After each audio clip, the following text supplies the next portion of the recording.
Myself, Dr. K. Viswanath Allamraju, Institute of Aeronautical Engineering, Dundigal, Hyderabad, India.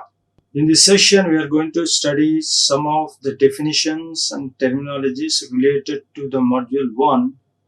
The name of the module is Simple Stresses and Strain. The first definition here, it is define stress. What is the stress? So stress is nothing but load per area, that is mathematical definition. Another way of definition of the stress is when the load is applied, the internal resistance developed by the body to deformation is known as stress. So the resistance offered by the body to the applied force is called stress. So there are various types of stresses are there. Generally, one type of stress is normal stress and another type of stress is shear stress. Again, in normal stress, if the tensile load is applied on the body, then it is known as tensile stress. If the compressive load is applied on the body, then it is known as compressive stress. What is tensile stress? I have considered the rectangular block. This is the cross section, is area A. The tensile load is applied. Then it is known as the tensile load developed. The tensile load is applied on the body. Then the resistance offered by the body to this tensile stress is known as this tensile load is known as a tensile stress. The tensile stress is denoted by sigma T. Here the load is applied, here it is the P over area. That is the tensile stress. If the compressive load is applied on the body, compressive load towards the load applied towards the cross section of the body is the compressive load. So it is the area of cross section A. Then the compressive load sigma C equal to P by area. The unit for tensile load, the unit for tensile stress and compressive stress are same. That is, the load for unit is newtons by area meter square or mm square. Similarly, Newton per meter square. This is known as the stress, that is the normal stress definitions. One is tensile stress developed by tensile load. Another one is compressive stress developed by compressive load. There is another stress which acts parallel to the tangential to the cross section is known as shear stress. That shear stress acts tangential here to the cross section, here in this direction, tangential to the cross section, either upwards or downwards. And this is also another way of tangential to the cross section. So this type of stress are known as the shear stress. It is denoted by tau.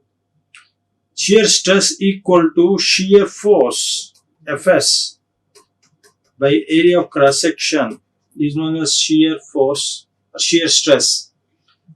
And the unit for tensile stress, compressive stress and shear stress all are equal. That is Newton per meter square or mm square. Newton per mm square. So these are the broad category of two types of stresses. One is normal stress. One is the normal stress and another one is the shear stress.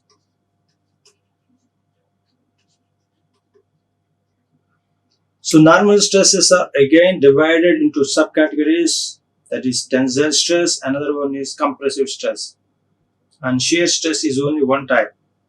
So these are the explanation or description about types of stresses, and also the definition of the stresses.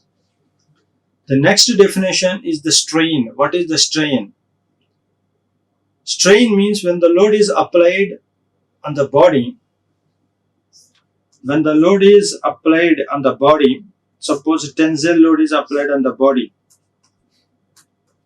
The length of the body is L. After applying the load, there will be deformation takes place. The deformation is delta L. The deformation is delta L. So the definition of the strain mathematically, it is denoted by letter stress as if epsilon. The change in length delta L by original length L. The change in length by original length is known as strain. This strain takes place when the load is applied on the body. Here the tensile load is applied, that's why it is known as the tensile load, tensile strain. Originally the length of the body is L, after that it became L plus delta L. Change in length equal to change in length equal to L plus delta L minus L. This is the change in length. Now L plus delta L minus L, it becomes delta L. The original length or actual length is L. So change in length over original length or actual length, that is delta L by L. That is epsilon strain. That is called tensile strain. So by tensile strain, what will happen? Deformation takes place or elongation takes place on the body. If we apply the compressive load, then what will happen? If we apply the compressive load on the body, there will be a decrement in length. Compressive load P, after applying, then there will be a decrement in length delta L. It is L originally and it becomes L minus delta L. Change in length equal to L minus delta L by original length L. L minus and minus becomes positive, that is delta L by L. This is delta L by L. So the compressive strain,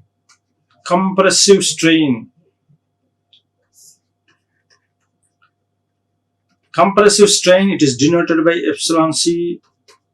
Epsilon C equal to delta L by L. That means this delta L is a decrease in length. That is a change in length. That means because of the compressive load, there will be compression, decrease in length and increases the area of cross section. Whereas in tensile load, under the case of tensile strain or tensile load applied, then there is a increase in deformation, decrease in area of cross section. So the unit for strain is unitless, because if it is delta L is in millimeters and it is millimeters. So no unit, it is unitless. So the strain mathematically it is defined as delta L by L, and theoretically the definition is the ratio of a change in dimension to original dimension. Change in geometry to original geometry is known as, is called as strain. And in order to find out the relation between the stress and the strain, the diagram is known as stress-strain diagram. The stress-strain diagram indicates the behavior of the metal at various loads, and also it indicates the properties of the materials when the load is increasing under the variable stress and variable strain. The curve indicates the stress-strain curve or behavior of materials. So the stress-strain curve is generally drawn ceramics, brittle materials, and ductile materials. So whenever if we want to study the behavior of the material at various loads, this stress strain diagram helps to understand, to interpret the material behavior at various loads. This curve can be drawn experimentally under the test rig of the Universal Testing Machine UTM. Now the next definition is what is ductility. Ductility is the property of the material, or it is a mechanical property of the material, helps to deform the wire into thin wires. So this is the ductility. And also ductile in nature means when the load is applied on the material, deformation takes place. The ability to be drawn, to be deformed, that ability is known as the ductility of the material. If we consider the ductility of the material, suppose we consider the material as gold. The gold material can be withdrawn into thin wires because this gold is having a property of ductility. If we consider suppose if we consider the material of, or if we consider in the physical example, if we consider the biscuit, crack some of the snacks. Those biscuits, if you apply the load or if you apply bending load, immediately breaks takes place. That means brittle nature. That biscuit is having a brittle nature, no deformation. So, and in the case of brittle materials, the stress strain diagram becomes is very smaller zone in comparison to ductility. Now, here the property of the material to draw into thin wires, it is into thin wires, is known as ductility. And opposite to the ductility, property of the material is a brittleness. It can't be drawn into thin wires. If you try to draw those materials, the brittle nature materials, immediately breakage takes place, a fracture takes place under the small applying loads. Those properties are known as brittleness. Now next, what is Hooke's law? Here, Hooke's law, and what is the description of the Hooke's law? Hooke's law defines that when the load is applied here, the stress is directly proportional to strain. And the stress equal to proportionality, constant of proportionality is capital E times strain. Then this constant of proportionality E equal to stress by strain. So Hooke's law indicates when the stress is directly proportional to strain, is it in what limit? Within the elastic limit. When the stress is directly proportional to strain, within the elastic limit. The constant of proportionality is known as modulus of elasticity. Modulus of elasticity. Here, the stress, here consider the normal stress and normal strain. So, within the elastic limit, that law is known as, within the elastic limit, the stress is directly proportional to strain. So, if we cross the elastic limit, that is called plastic zone. So, when the stress can't be directly proportional to strain. That zone is known as the plastic zone or permanent deformation zone. So within the elastic limit, what is elasticity? Elastic limit means within that limit, if the load is applied, there will be deformation, and the load is withdrawn or unloaded, it regains its original shape. Then that limit is known as elastic limit. Now here, Hooke's law indicates the stress is directly proportional to the strain within the elastic limit. That law is known as Hooke's law. The next definition of the stress, simple stress and strains is very important, is that what is isotropic material?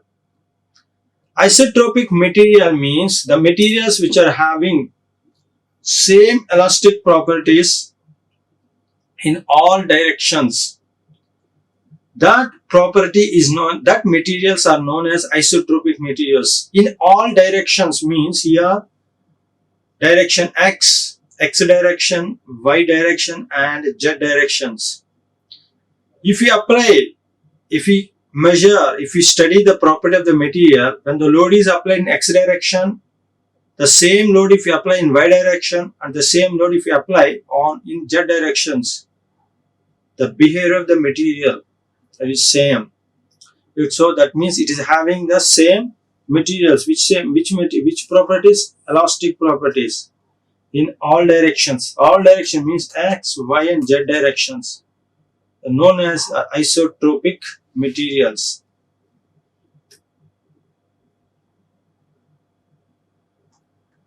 Now here, what is Poisson's ratio?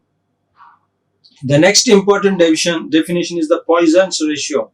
This Poisson's ratio is defined as the ratio of lateral strain to linear strain or lateral strain to longitudinal strain is known as Poisson's ratio.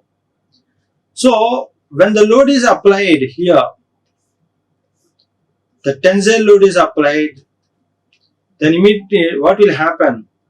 There will be a deformation and reduction in cross section. This is the new deformation. This is the delta N. When the bar is fixed on end, applied the tensile load, there will be deformation delta L. And there is a reduction in lateral direction, in a transverse direction, area of cross section. The strain along the axis is longitudinal direction is delta L by L. That is longitudinal, that is delta L by L.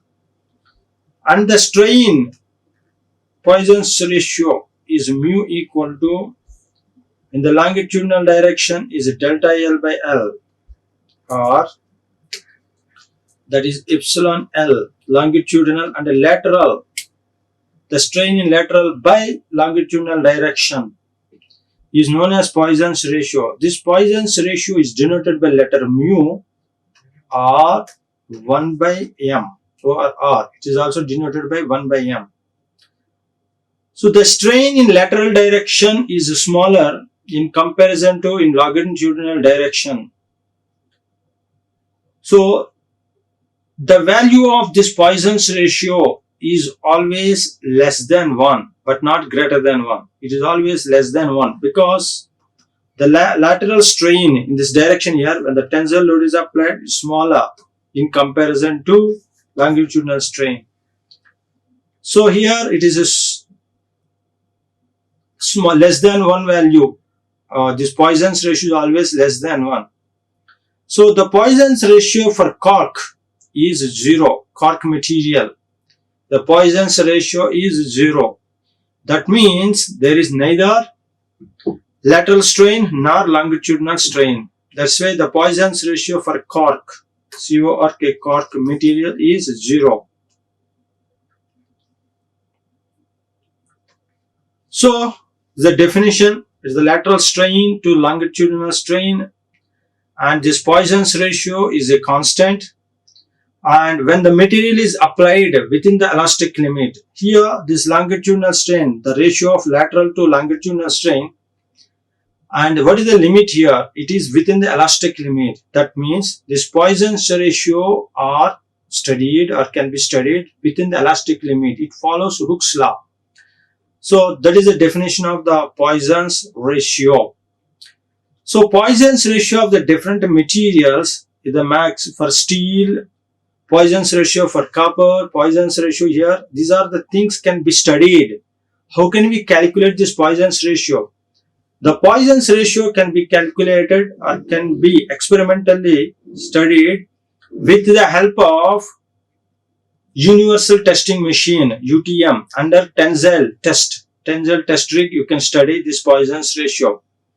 So what is longitudinal strain and what is the lateral strain, and the ratio of the lateral strain to the longitudinal strain is known as the Poisson's ratio, but it is within the elastic limit.